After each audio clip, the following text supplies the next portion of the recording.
Ahojte milí priatelia.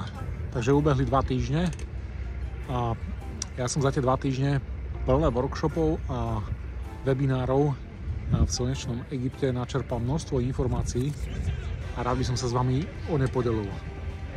Boli to workshopy na tému nezávislého života znevýhodnených osôb, ktoré organizovala organizácia ENIL, Európska sieť centier pre nezávislý život znevýhodnených osôb.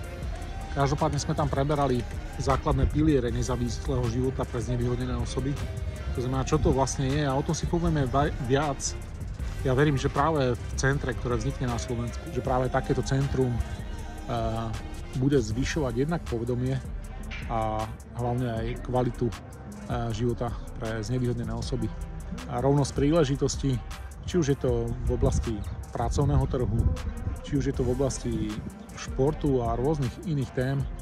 A práve v nadväznosti na toto centrum som absolvoval ďalšie workshop, webináre, tentokrát z operačného programu CERV za účelom teda financovania takéhoto centra na Slovensku. Priznám sa, bola to moja prvá skúsenosť. Na začiatku to vyzeralo, že teda áno, dostal som informácie z Národného kontaktného bodu, že budeme schopní to financovať z tejto schémy. Po týchto workshopoch, kde sme konkrétne prebrali tie jednotlivé položky a budget, z toho sa ukázalo teda, že nebudeme schopní z tejto výzvy. A na druhej strane ale ochotná pani mi dala informáciu, že vzniká nová výzva, z ktorej to bude veľmi pravdepodobne možné realizovať, teda financovať. A musíme si počkať ale do januára, takže nám držte palce. Okrem toho, to bolo úžasné vzdelávať sa na pláži. Priznám sa, že tento spôsob práce mi úplne najviac vyhovuje a ja verím, že, a teda chcem sa poďakovať stvoriteľovi za to, že takto môžem fungovať a verím, že aj v budúcnosti takou formou budem môcť pracovať a prinášať vám hodnotu. Čo sa týka ďalšej inšpiratívnej komunikácie, tak tá prebehla medzi mnou a mojou úžasnou asistentkou Sandrou. Bavili sme sa na tému NLP, neurolingvistické programovanie, a Sandru zaujala myšlienka, alebo teda zaujala téma manipulácie v komunikácii. Tak práve na túto tému, priatelia, som pripravil krátky príbeh. Takisto sme sa bavili o skrytých predpokladoch v komunikácii, tak aj na túto tému som pripravil krátky príbeh a čoskoro tieto príbehy budete môcť čítať na mojom osobnom blogu. Verím, že vám pomôžu a že sa budete vedieť brániť proti manipulatívnym technikám. Ku tej manipulácii a komunikácii ako takej častokrát sa s tým stretávam.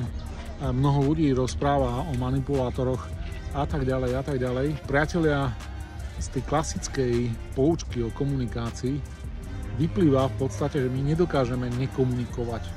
A to znamená, že každý jeden z nás nedokáže nekomunikovať, rovná sa manipulovať, alebo teda to krajšie slovo je ovplyvňovať. Verím, že aj tento uhol pohľadu mnohým ľuďom pomôže nazrieť trošku inak na komunikáciu a na manipuláciu. Aký je rozdiel medzi manipuláciou a motiváciou? Ak vás to zaujíma, priatelia, o tom si môžeme určite povedať viac. Teraz by som sa rád vrátil naspäť k téme Centra pre nezávislý život na Slovensku. A okrem tých spomínaných workshopov sme absolvovali ďalšie strategické regionálne stretnutie, kde sme pripravovali stratégiu pre nezávislý život znevýhodnených osôb v rámci európskeho regiónu a Európy ako takej. Aj toto, priatelia, bude predmetom, respektíve témou Centra pre nezávislý život. Takže máte sa na tešiť, v tomto prípade teda hlavne znevýhodnení ľudia a ich blízky a rodina. Priatelia, momentálne sa nachádzam v Egypte a keďže mne to počasie decembrové v Egypte veľmi vyhovuje, tak nedalo mi, aby som neoslovil aj egyptské organizácie, ktoré sa venujú práci so znevýhodnenými osobami. A takou mojou malou ambíciou je zistiť trochu viac o tom, akým spôsobom to tu funguje. Doteraz som sa dozvedel, že Egypt, tak ako aj Slovensko, v roku 2008 ratifikovali dohovor o právach pre znevýhodnené osoby Ale do akej miery funguje nezávislý život pre znevýhodnené osoby tu v Egypte, som sa zatiaľ nedozvedel. Oslovil som niekoľko organizácií a ak stvoriteľ dá, tak sa sem vrátim a budem vás informovať, akým spôsobom to teda funguje tu. A ja by som veľmi rád šíril povedomie o nezávislom živote pre znevýhodnené osoby aj tu. Ďalšia moja ambícia sa týka jedného zaujímavého projektu v rámci Európy, kde šírenie povedomia o nezávislom živote znevýhodnených osôb vnímam ako svoje osobné poslanie a práve organizácii ENIL som navrhol taký jeden zaujímavý projekt spojený s pohybom, so zdravým životným štýlom, čo je v podstate to, čo ma veľmi zaujíma. A takou jednou úhlavnou myšlienkou európskej siete pre nezávislý život znevýhodnených osôb a to šírenie povedomia o nezávislom živote. O tomto projekte teda, priatelia, vám prinesiem viac v ďalšom videu.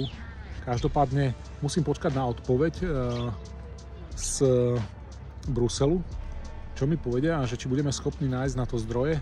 A teraz vám chcem zapriať krásne sviatky a dovtedy mi prosím držte prsty, majte sa pekne a ahojte.